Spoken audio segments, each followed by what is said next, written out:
இந்த பொண்ணோடைய பாய் ஃப்ரெண்ட் யாருக்குமே தெரியாம இந்த பொண்ணோட தங்கச்சி குளிச்சிட்டு இருக்கிறத மறைஞ்சு நின்னு பாக்குறான். பட் இந்த விஷயம் எல்லாத்தையுமே இந்த பொண்ணும் நோட்டீஸ் பண்ணிட்டாங்க.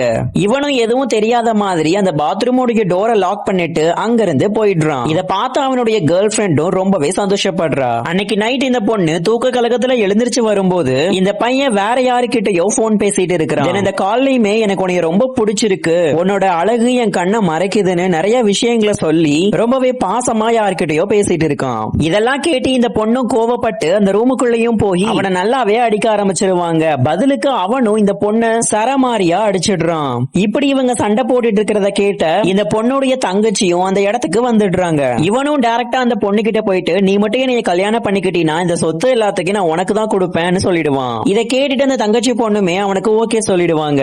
இதுக்கப்புறம் என்னாச்சுன்னு பாக்குறதுக்கு முன்னாடி மறக்காம இந்த வீடியோக்கு ஒரு லைக் கொடுத்து எங்க சேனலையும் சப்ஸ்கிரைப் பண்ணிக்கோங்க.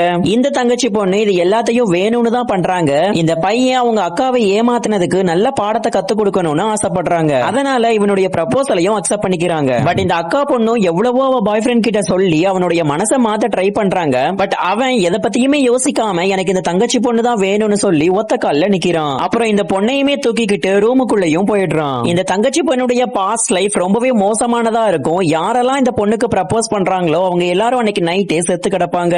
இது பத்திலாம் தெரியாம இந்த பையனும் அந்த பொண்ணை பெட்லயும் உட்கார வச்சு அந்த பொண்ணுடைய டாப் வியரையுமே ரிமூவ் பண்ணிடுறான். பட் கொஞ்ச நேரத்திலேயே அந்த பொண்ணுடைய முதுகுல இருந்த வேற ஏதோ ஒரு விஷயத்தை பார்த்து ரொம்பவே பயந்து போய் கத்திட்டு இருக்கிறான். இவன் அப்படி என்ன விஷயத்தை பார்த்திருப்பாங்கிறத தெரிஞ்சுக்கிறதுக்கு பார்ட் 2ன்னு கமெண்ட் பண்ணுங்க.